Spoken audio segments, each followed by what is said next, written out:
you check the children. Show a little match sometimes. Hi, I'm Chucky. Wanna play?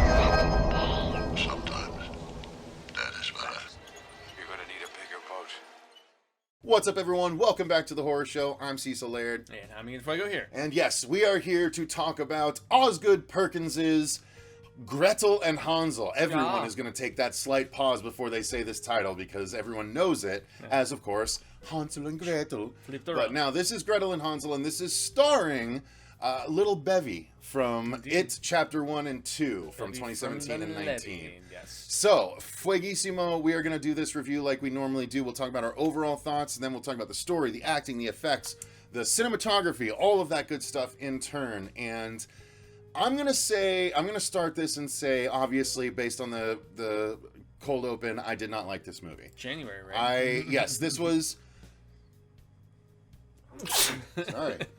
I'm allergic to this movie. That's his thoughts on it. This movie is, I mean, look, I'm not going to say that movies should or shouldn't be January based on their, quality or not, but this movie was not good. It was super slow. It's funny, this month alone in 2020, we've had one horror movie that was all third act, one horror movie that was all first act.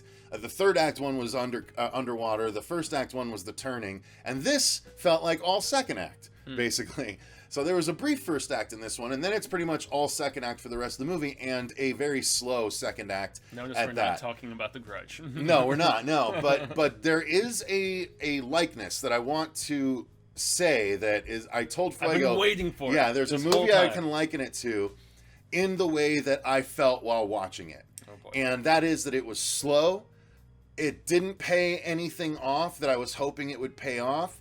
And it never really got above a 6 for me. The whole movie was like a plateau, and the stakes were never raised. Briefly, you get like a little blip for like a second in the third act, but this movie is slow, and even the music is reminiscent of Phantasm. So that was the way. Yeah, I told you. I knew I'd get a stink eye when I said that. What? I am not the biggest Phantasm fan, and this gave me a lot of the same feels where it's like nothing's really happening. Everything is just slow moving, and they're trying to make me think stuff is scary, but nothing's scary. And like, I'm not as intrigued by the mystery as you guys think I should be intrigued by this mystery. I know this is cutting Fuego deep, but I mean, it's Phantasm 2 is my personal favorite, which is nothing like the first Phantasm. right. But so. this has the same tonality and lack of payoff, in my opinion, that the first Phantasm does. So I know it's a strange comparison because the subject matter is so different, but I'm talking about tone and payoff and music specifically for me. Well, I guess that's why I didn't mind this movie. I actually kind of liked it. And That could be. yeah, that has something to do with it. If anything, I will say that I didn't always like our performance from Little Bevy. She didn't sell certain scenes to the degree The younger that brother wasn't very to good the degree either. that I really thought that she should have. But this proverbial witch is definitely creepy, and I love the set design. I love the way this film is shot, and we'll get into all of that later on. The story didn't give as much explanation as I was hoping that it would have, but once again, we will also get to that. But as a whole, I dug the score, and Phantasm score is one of my favorites, so maybe there that is. But yeah, it's just not great though. But for PG-13 horror, it pushed the boundaries more than I expected, with certain bits here and there, more blood and limbs. There and wasn't things. really that much. Oh, there was Not a one lot. scene where there was some There was stuff, but there was maybe 3 or 4 bits where I was just like, I wasn't expecting them to do that in a PG-13 horror movie. So I mean, I could definitely see this being PG-13 though. Okay. In my opinion. Again, The censors are easing up, man. you yeah, know? they really are. There really wasn't anything that crazy in this, There isn't. It's more about mood and brooding, just building creepiness as to trying to. Yeah, well, where it's gonna go. So, yeah. So anyway, Story? let's get into the story, and it's a darker spin on the Hansel and Gretel story. Gretel and Hansel are, Hansel is basically set up as Gretel's annoying baggage for the entire movie, less so than the usual similar aged back and forth that you get in a Hansel and Gretel movie or story. This one is very like much, she's twins. just babysitting Yeah. almost the whole time. And so there's stuff going down, and it shows how they are rapidly left without a family. You know, they lose their father, and then their mother, you know, kind of has a crazy spat, and they're left on their own. And so they just wander out into the woods with no real aim or anything, and they happen across the huntsman, and he sort of gives them a direction to go towards the foresters where they can maybe, you know, make a living and such. And en route, they happen across, they are famished. They can't find any food, and they don't really know where they're going outside of loose directions. So they eat mushrooms at one point, just trip you out, know, which trip made out. which made me laugh. So, but it didn't serve any purpose to the story at all. And it felt very out of sorts, and even they looked very fake. Oh, Yeah. 100%. Yeah.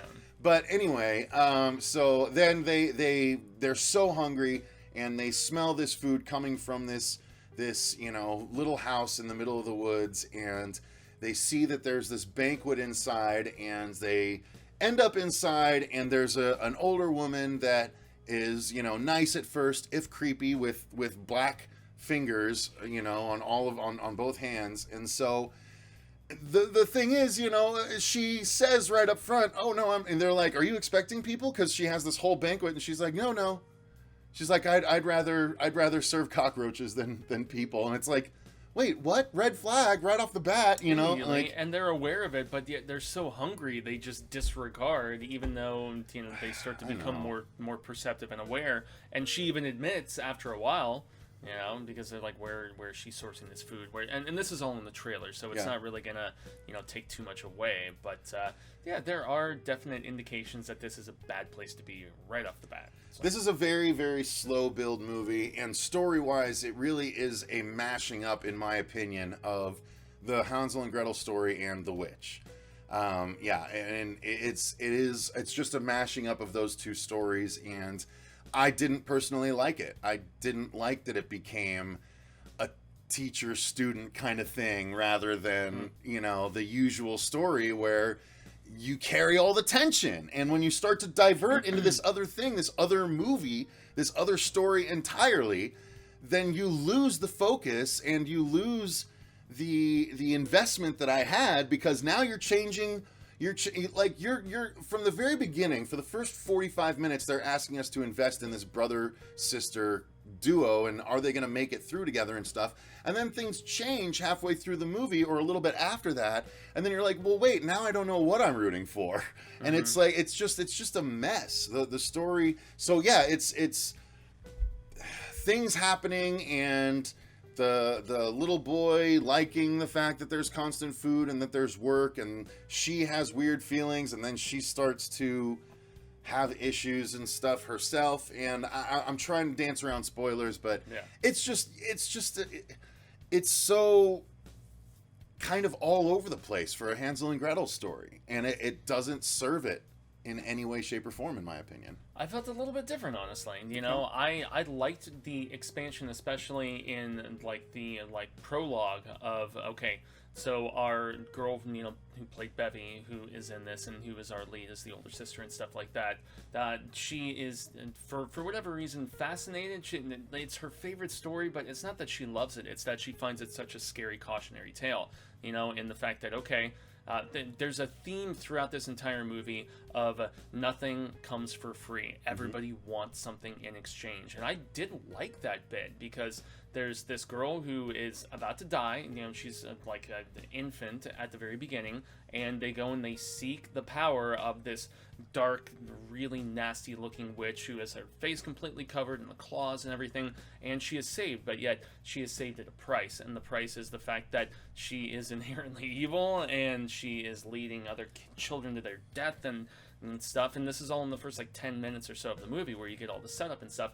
I honestly really liked that stuff. I thought that backstory the setup was fine, cool, but then it didn't you know? capitalize on it for the rest of the movie. Really. Not till near the end, yeah. But even until we then, kinda have some yeah, I callbacks mean, and stuff. yeah. And then you get the story tie-in, and even that felt like not great. Well, they didn't resolve all of it, because the pink, Pink hat. pink hat, whatever they were calling her, we still didn't get everything about, without saying much. But yeah, I mean, I liked all that setup, and I liked the whole just being tempted aspect. I honestly did. I thought it was cool. It was a different take on the story than we'd seen before, because I've seen this story done a lot before, and I've read it countless times. I always enjoyed it. I still don't feel like we've gotten we don't have straight... any breadcrumbs and just like we haven't gotten awesome... a straight dark representation of it. This was very different though, without having like a compassionate father, and the mother being the villain, which actually, and I believe this is a Grimm Fairy Tale, if I'm not mistaken. The mother is painted as in many Grimm tales, Rapunzel as well. I think that's of Grimm origin in a poor light. And the father is the compassionate one, and he was like, okay, just go out into the forest and just drop the breadcrumbs so I can find you and everything. And so I don't know, this story, I obviously wasn't as put off by it as you, but it definitely meanders script-wise majorly in the second act, where you're trying to figure out, okay, how much temptation is transpiring, is she gonna go evil, is she not gonna go evil? And that's really as far as we can go without spoiling things, but that is the different take they try to go with here. And that just, I don't know, for better or for worse. That's the problem. It's two different movies. It is the witch in the back half, and it's Hansel and Gretel in the first half. And it doesn't, it's like, that doesn't coalesce. You got to pay off the first half. You can't just like switch gears. Oh, we're doing this movie now. They try to make amends with both in the third act, though, I would argue. I don't know. You mean they try and reconcile the two stories? Yeah, I don't think they successfully do it. I don't know if they do either. No. That was where I had problems, because once again, they had stuff that I loved in the third act, where everything was too clean, we see too certain easy. Reveals, and then there's other stuff that I was just like, really, they're going this route with it? Something with like tree pulling and different stuff, which is foreshadowing to something else that goes down. And so you were definitely right in the fact that the script tried to do different things and tried to combine ideas and didn't necessarily always succeed. So let's talk about the acting. There's not that many characters to speak of. I mean, it's the kids, the mother, the witch, and a couple of people here and there interspersed, and that and some kids. Lots of kids' voices, but yeah, that's basically it. And I agree with you. I will say that the old woman was the best part. She's effective.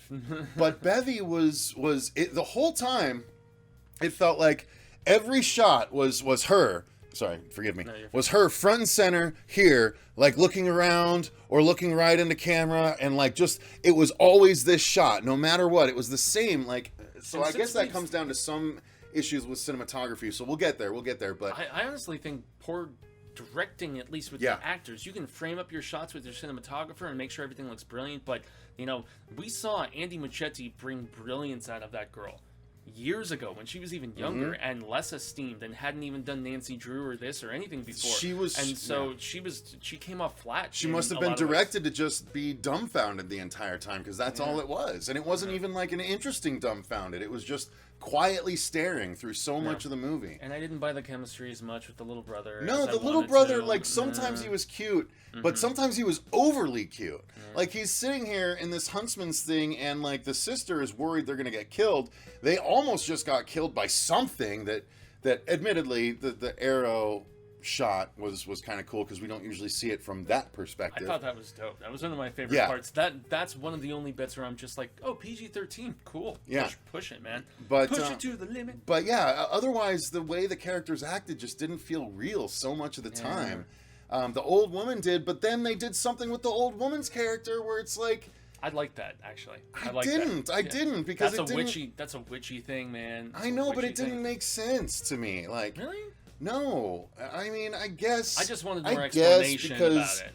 That's old women are more approachable, I guess. But so what? Like, the biggest bit with the acting for me was there were certain scenes where her character, our young, Gretel, was supposed to be so much more just taken aback and like struggling with things, when she's having some of these bits of discussion, very open discussion about what she's being tempted to embrace by this older witch.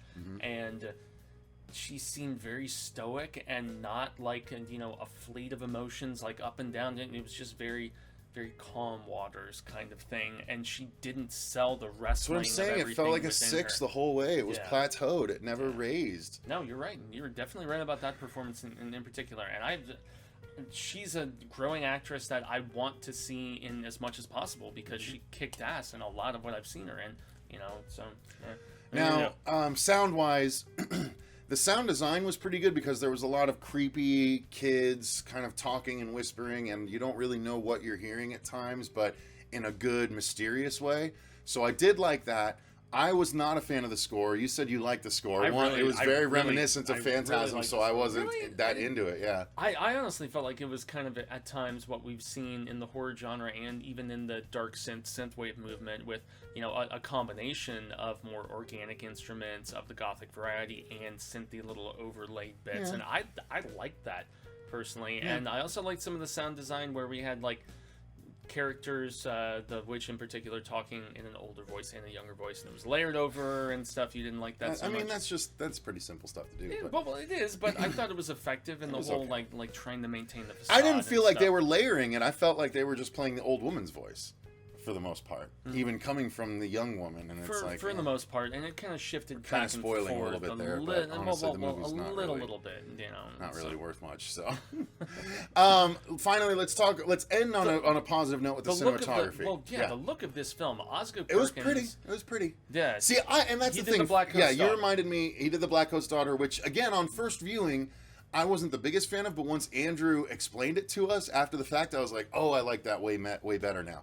So it was one I needed to know what was going on. This doesn't have that sort of aspect. This was pretty straightforward, but just not as entertaining. However, like you said, still very pretty. Yeah. A little dark at times, but still very pretty. I like the way, and maybe this is more so like his DP or whatever that he was working with, you know, I like the framing of so many of the shots, you know, and the fact that we had this whole triangular aspect that kept popping up throughout the entire film, and it was the house, it was, you know, it was a little bit repetitive with her in the middle of the shot and stuff, but I mean, even when the kids first walk up and the way the logging was triangular, it was very obviously a deliberate thing that they kept doing throughout, and when they descend below the home, I thought that shot was just very expansive and cool looking, and so I don't know. I guess I felt from a visual standpoint, despite some of the storytelling, you know, misgivings and some of the poor performances here and there in certain scenes, I loved the look of this movie. It felt delightfully gothic for me, at least. That's fair. So. It's fair. The problem is it can be pretty pictures all day long, but if I don't care about what's in the pictures, it doesn't matter. Yeah, it doesn't have impact. Yeah, and the set design was okay, but to me it felt muddy. Really? It didn't feel like it was a lighting issue. Because I think it was a lighting issue because it was all too muddy. I couldn't see enough of it. Like I was like, oh yeah, that looks like it might be disturbing, but I can't really see what it is. Like it needed better lighting. It needed the lighting of like the Chainsaw movies because it felt like it could have. I mean, obviously it would have made sense with like the swinging lights and stuff. But what I'm saying is, it needed a bit more to really show the detail of when she's in Texas Chainsaw's house. And she lands in the room with the bones and the cages and all that stuff. Like, you can see all the disturbing stuff. It's a tough thing and with this, a you can't really do it, though. You know, when it's supposed to be in a time with no electricity. And no, I understand that. I understand that. But they had lighting. They had fires everywhere in order to cast shadows and lighting where you needed. Start something you can't stop. Blah blah blah. Anyway, it's I guess it could be considered a minor gripe, but. No, I'm not going to sing the praises of this film. It's very flawed in a lot of ways, but I guess I just didn't have as many gripes as you at the end of the day. Fair enough. All right, well, I think that's where we're going to call our non-spoiler review. There's really not enough spoilers to even dive into that. I mean, you guys can... I don't recommend you spend the money to go see this in the theater, even at a matinee show. I think wait until it's available... because you're not going to be that pleased with it. I would actually probably say wait for like a streaming or something as well. Yeah. You know, if you're going to spend like a decent amount of money, like $10-12 even in a matinee in certain parts of the country, probly not worth it. Definitely not. So definitely not. Trying to find Color Out of Space somewhere, for God's sake, because that's the best January horror film we saw. So, yeah, that's going to do it, you guys. If you enjoyed the video, click the like button and subscribe to make sure that you don't miss other reviews like this going forward. There's like 3 horror movies coming out in February we're going to have to cover. And then, of course... Invisible Man. Yeah. A couple of others that we saw even trailers for tonight. That's the only great-looking Brahms looks pretty good. Brahms looks way better that's late than February. I was expecting it to be. And then, of course, Quiet Place in March. So we have a lot of stuff coming up still, but that's going to do it for now, you guys. So while you're down there liking the video, because I know you're gonna, click the link in the description box in order to become a patron if you want. Then you can, we've had a lot of new patrons signing up in the last month, and we appreciate that. So you can actually tell us movies you want us to review going forward and things like that. And if you become a patron, just so you know, there's over 65, I think, reviews on our Patreon page that are not available to the channel as a whole. So 65 other reviews of big movies that you guys haven't seen yet. So go sign up if you want to check those out. But thank you guys very much for watching. Until next time, I've been Cecil Laird. Gracias, I'm Jaime Fuego. And remember, stay scared.